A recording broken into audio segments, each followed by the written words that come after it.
Here in the Boomer studio, and now the Queen of Dreams, Kathleen "Cat" O'Keefe Kanavos. Last Tuesday, we discussed dream validation using the sign symbols in our dream journals, seeping through into our waking world as validation. Today, Kat will be talking about research cocktail party dream theory and dreams that can save your life, messages of love, important messages. And join our awesome Bloomer Boomer community featuring live programs about living the best life possible after 55. And now, here is your host, the Queen of Dreams, Kat Kanavos. Good evening, all you Bloomer Boomers. I'm so glad you're here with me tonight. Yes, I'm sure quite a few of you said, cocktail party effect in dreams? What, is she kidding me? No, I'm really not.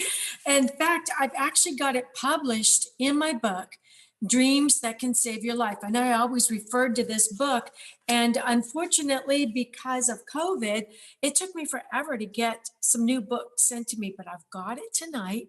So I'm going to actually be talking about the cocktail effect in dreams from this book. We researched it for the book.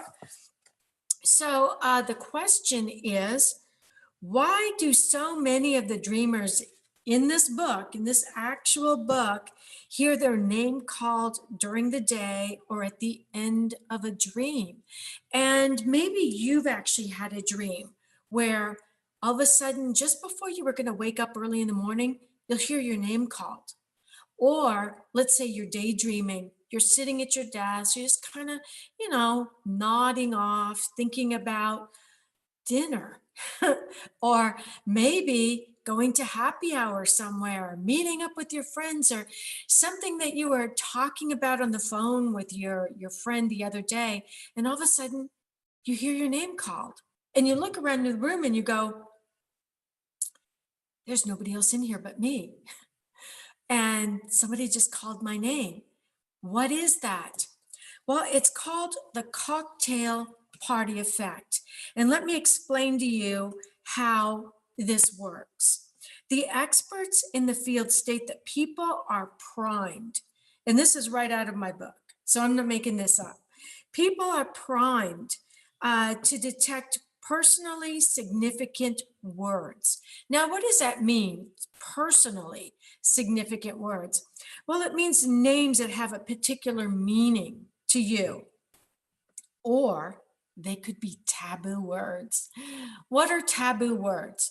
Well, some of them are sex, blood, cancer, dreams, and any other word like a swear word. If you're not somebody who really swears a lot, when you hear a swear word at a party, it catches your attention. So this is kind of how it works. Imagine you're at a party and you're standing in a small group of like 5 people. And across the room is another group of 5 people, 6 people. They're all talking. And then in another room that you're not even in, there's a third group of people, and they're all standing around talking, and you're listening. Oh, there goes my alarm telling me I need to be on the show here with you. I'm here. All of a sudden, somebody in the other group, all the way across the room, says the name of your ex-boyfriend or girlfriend. It's almost like the group you're in freezes. You're standing there, you're looking at them, you see their mouths moving, but it's like your ear almost falls off your head, scoots along the floor, and comes up into that other group. And you're listening to what they're saying. Same thing with the group in the other room. You don't even see those people. You don't even know who they are, but suddenly, it's almost like out of the blue, you hear your name called in that group. How is that possible? That group is in the other room. They've been talking for 20 minutes, and now all of a sudden you hear your name. And it's like your ear drops to the floor again. It scoots across the room and it comes up in the middle of their little circle and you're listening. That's the cocktail party effect. Now that happens in dreams as well. It's a phenomenon where when you hear that taboo word, or you hear your name called, or a subject matter you're really, really interested in, like animals or horses, or I don't know, if you love hamsters, you hear something that's really important to you, and you're able to block out all the other noise that's in the room, all the other conversations going on in the groups. And now you just focus on that. Okay, let's fast forward to that night in bed, asleep. You're sound asleep, and you have so many things going on in your dream. Your previous boyfriend just flew past with bluebird wings, and a bunch of flowers just started growing out of snow. All the strange things that go on in our dreams, and you're watching all of this going on in your dreams, and then boom, you hear your name. You hear your name called. And it's like everything else that is insane going on in that dream doesn't matter anymore. Your name got your attention. And that's why it was called. Very often, this happens in early morning dreams, just before you're getting ready to wake up. The dream is really vivid at that time. You're watching all these things happening, and your spirit guides, your guardian angels, or your deceased loved ones needs to get your attention. They want you to focus on them. They want you to take your focus off the dream and pay attention to the fact that they need to get in touch with you. They have something to share with you, or they need to tell you something later. So you need to focus on them, maybe when you're daydreaming, and they call your name, and suddenly, boom, whatever going on in the dream, you're not there anymore. You are now focused on them. That's why calling your name in dreams is so effective. Quite often, even though you're not lucid dreaming at the time, suddenly you will become a lucid dreamer. You'll go, I just heard my name called in the dream. I'm dreaming, but somebody called my name. Then when you realize that you are dreaming and somebody called your name in the dream, your dream has just shifted into a lucid dream. And that is the cocktail party effect of dreaming. That's actually in the preface of this book, Dreams That Can Save Your Life, Early Warning Signs of Cancer and Other Diseases. It won the Nautilus Book Award, and it was co-authored with Dr. Larry Burke, who was radiologist at Duke University Medical. Actually, he was a chief of radiology there. So there's a dream in this book that I wanted to read to you because it's really, really short. It's just a couple of paragraphs. But this is a dream in the book, and it kind of tells you a little bit about the types of dreams that are in here. It's called My Dream Voice, and it's in chapter 17. If anybody wants to go and check it out and read it for themselves, maybe read it again. So it's written by Angela Hartman. Actually, Angelica Hartman. And Angelica Hartman is from Virginia Beach, and she works in the holistic wellness field, and also heard a dream voice warning her of a basal cell carcinoma. So in this dream, it wasn't a voice that called her name, but it was a voice that spoke to her to distract her from everything else that was going on in her dream to get her attention. So it's very much like the cocktail party effect. Here she's watching her dream, which is, great. Love your dreams. It's almost like watching a movie, right? And all of a sudden somebody starts talking to you in the movie, and you've got to shift your focus from this movie to the voice in your dream or in your head, in your ear. So Angelica says, I have had intense dreams since the age of 10. Many are symbolic. Some have transitional loved ones visiting and comforting me. Remember in a couple of shows before this, when I talked about deceased loved ones coming into our dreams and talking to us, guiding us, giving us important information. So then Angelica says, some dreams foretell future events. So she actually has precognitive dreams. 42 years in Virginia has always been a problem for my fair skin. And I had problems in the summertime with rashes and breakouts. That's why it took 2 years of dealing with a persistent rash the size of a dime on my nose to be correctly diagnosed as basal cell carcinoma. I did see several doctors who told me not to worry. So now she's gone to the doctor. She says, I've got this rash on my nose. I've had it on my nose for 2 years. 2 years. She's going to doctors and they're going, it's okay. It's okay. There's no problem. Go home. You're good. And all of a sudden, she has a dream. In one of my dreams, my subconscious voice told me during the dream, you have skin cancer. That's all it said. She's watching a dream, and this voice comes in and says, you have skin cancer. I felt it had to be correct and made another appointment with a dermatologist to have a biopsy. So she stood in her power. She spoke her truth because I did talk to her on the phone. And she said, I told this doctor, I want a biopsy. Don't tell me it's okay, go home. I want a biopsy. Cancer was confirmed and removed in 2016. I'm still under observation. My prognosis is good, but all my companions, worship the outdoors. And they have to deal with me not being outdoors for fun before 6 p.m. So Angelica had a voice in her dream that said, you have cancer.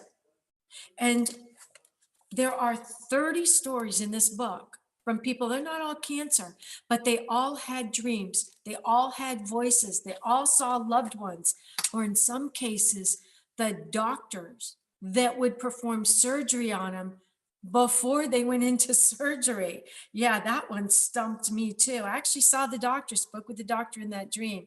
And then the day of the surgery, the doctor walked up, said the same thing to her. That was a little freaky, but that's dreams. That's why dreams are so amazing. You can get onto the time continuum. Einstein talks about it in his different theories of the time continuum, and go into the future and see people who are going to actually work on you, and come back to the present and know that everything is going to be all right. It's validation. So in the end, this voice that was in Angelica's mind in her dream, that switched her dream from just being a dream to a lucid dream, because she's going, there's a voice in my dream. It was a message of love because it saved her life. It may have saved her face. I mean, you know, it would be no fun going through life with no nose, because you had to have your nose removed. She'd been going to doctors for 2 years. So these voices that we hear in our dreams that call our names, they could be from deceased loved ones, guardian angels. It's probably a guardian angel in her case. They're really, really important. They're a part of our life. I tell people all the time, everybody has guardian angels and spirit guides. We are their job, and they take that job very, very seriously. And sometimes they even come into our dreams, which is the sacred doorways to divine messages, to make sure we can continue to stay healthy in our life while we are fulfilling our destiny. So we have some interesting frequently asked questions and some questions that were sent to me by email. So whenever you're ready, Andy. I'm ready. Yeah. I mean, by the way, my fiance has had dreams just like that, but it's other people that she has the dreams about. Other people, that's in the book too. We'll have to hit that one next time. Yeah, yeah, and she does it a lot. Anyway, this Hmm. question is from a social media dream site in an email.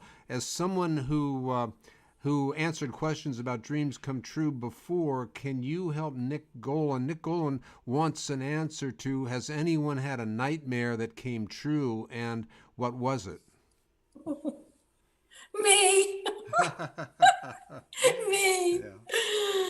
Oh, let's see. I've had so many, but here's one that's really interesting. Sometimes, dreams, you'll have a dream and then it'll come true very quickly. For instance, I had when I was selling my house before I moved into this one, in case nobody noticed, I have a whole new background here because I'm in my new house. This is my fourth day in here. And so I just set up my office and I was trying to make sure that the lighting was correct and everything for our show tonight. But in this dream that I had, I walked down the stairs into my basement of the home that I just sold.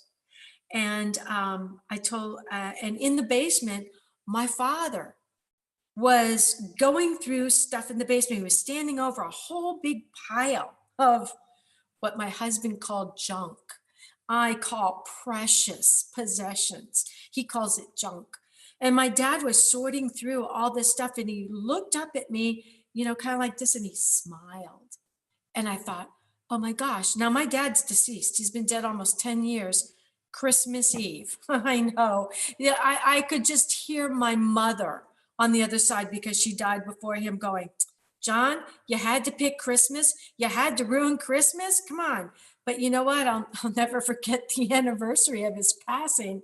So Christmas Day was the last day I got to spend with him. But the point is, in the dream, he's in the basement going through my stuff and he smiles at me. Usually, when I have dreams like that, they come true within 2 weeks. So I told my husband right away, I said, Peter, we've really got to get everything organized in the house. We've got to get all the stuff out. We've got to stage the house before we leave to go down to Florida for the summer. We've got to do that now because the house is going to sell in 2 weeks.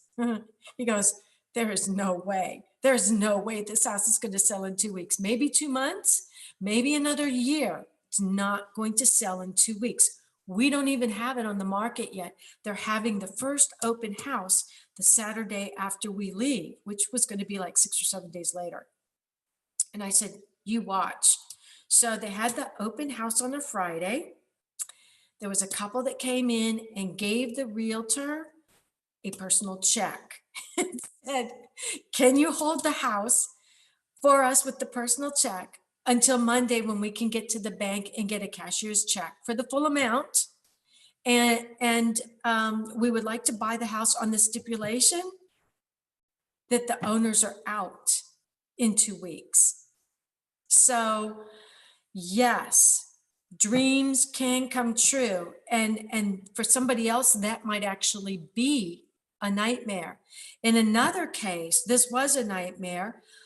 I was having a perfectly normal dream that I was talking about at the beginning of this show. And suddenly my dream froze. Just like if on this computer you're watching me on right now, it freezes. And a pop-up in the center of the computer pops up and it starts moving. And that pop-up turns into another window. In my dream, through that window walked a monk. Yeah, monks are serious. The only thing more scary than a monk is a nun with a ruler. This monk walks up to me and says, come with me.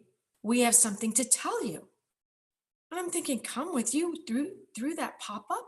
Are you kidding me? Just walk through the pop-up? So I did. I stepped through the pop-up and here I was in what I call the room between realms. It's all white. The floor is white. The ceiling is white. The walls are white. You can't see where the floor ends and the ceiling starts or the walls start. It's just like a huge white bubble. And there were other monks there. And I'm standing in this room looking around at these monks going, I think this is turning into a nightmare. And this one monk walks up to me and takes my hand, places it on my breast and said, "Can you feel that?" And I said, "Yeah." He said, "That's breast cancer. You go back to your doctor tomorrow without an appointment," because I'd been to my doctor 2 days earlier and gotten a clean bill of health. "And you tell that doctor you have breast cancer right here." You put his hand on your breast and you don't make an appointment. You just go and you don't take no for an answer. He walked me back through the pop-up, which closed up. As soon as he said that, I thought, oh my God, this is a nightmare. Wake up. This is a nightmare. Walked me through the door. The pop-up window closed. I was right back into my regular dream. And I told myself to wake up because that was a nightmare.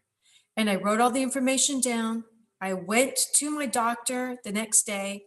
It took me 3 months of constantly going back to my doctor because this was a recurrent nightmare.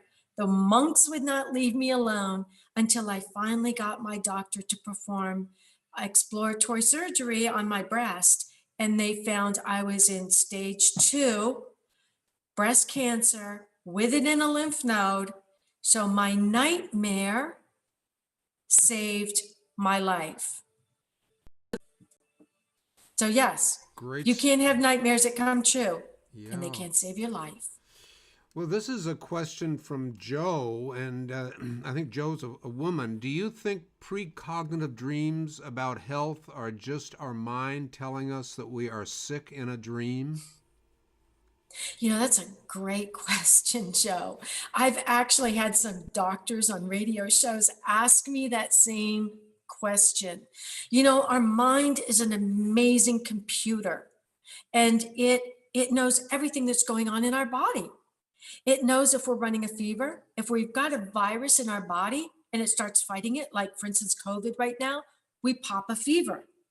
And that's our body trying to raise our heat level to kill the virus in our body.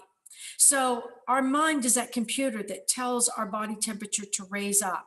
Our mind knows that that virus is in our body before it starts to raise the temperature. That's why it raises the temperature. So your question could, while we're sleeping, could our mind just be computing what's going on in our body and tell us that something's wrong? And the answer, Joe, is yes.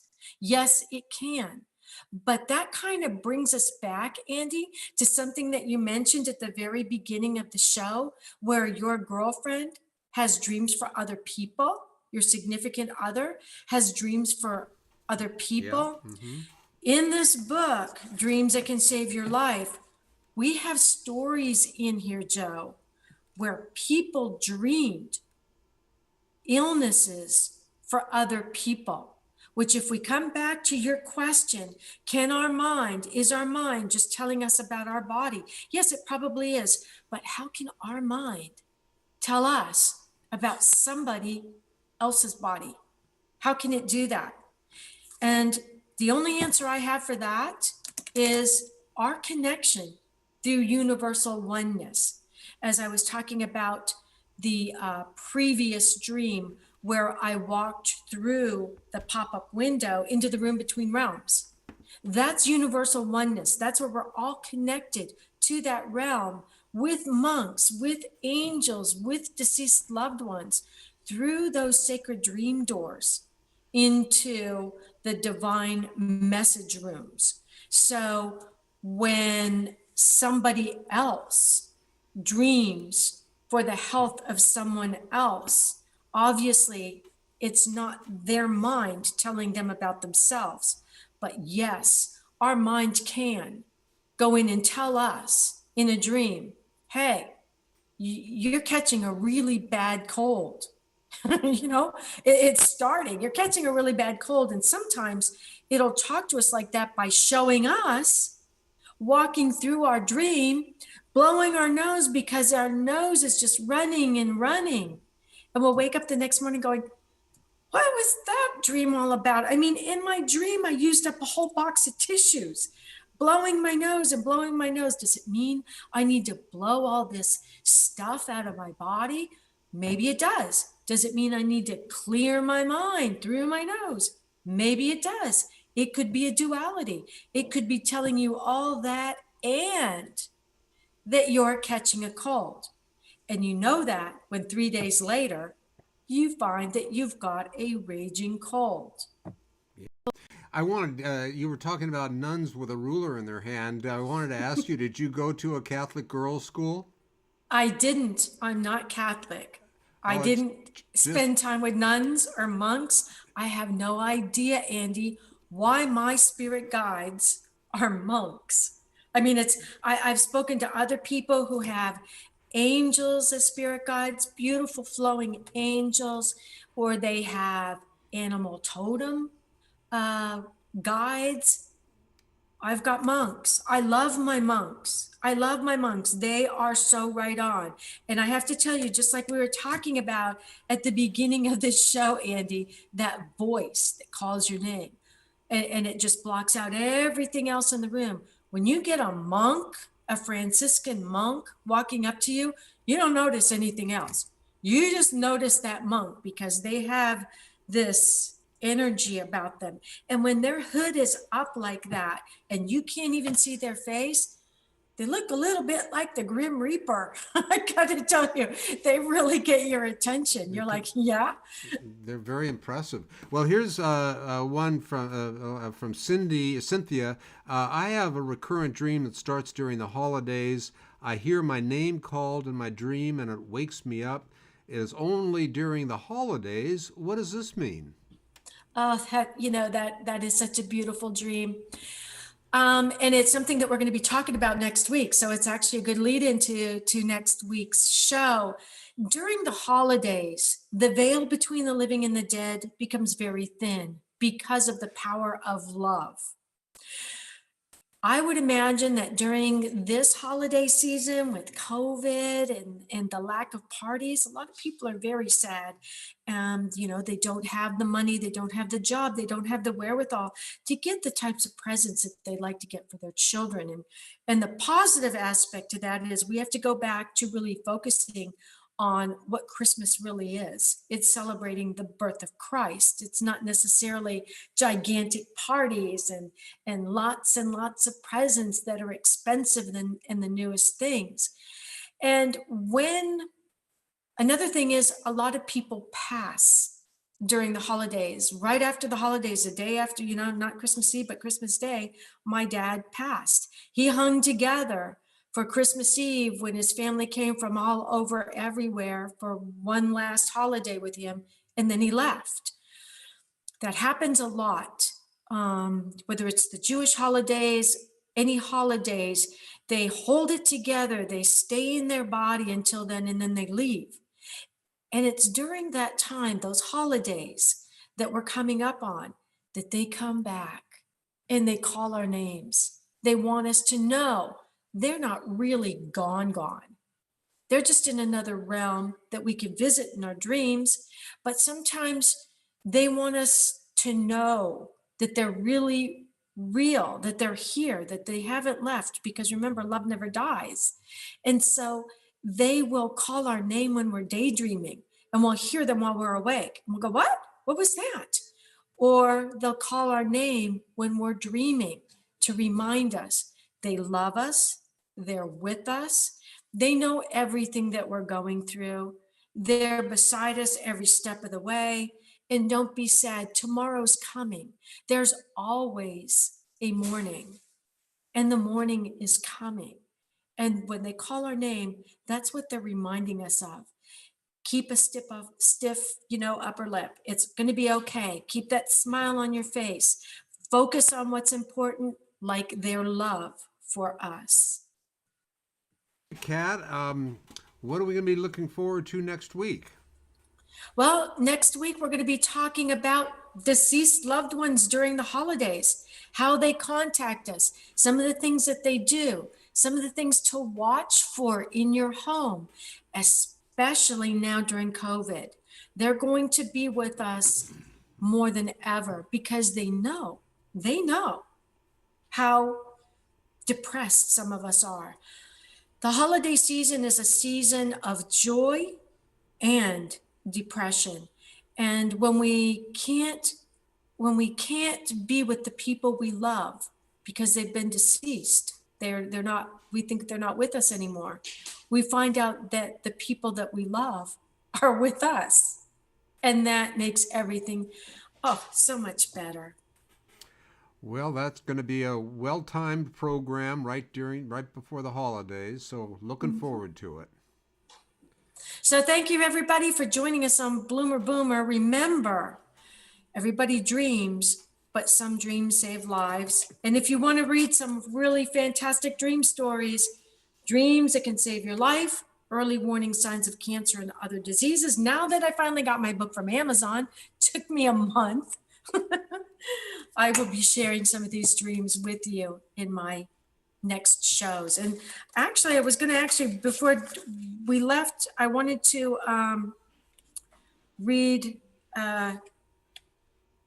right here. The greatest wealth is health. So remember that for the holidays. Doesn't matter how many gifts you get. Doesn't matter how many gifts you give.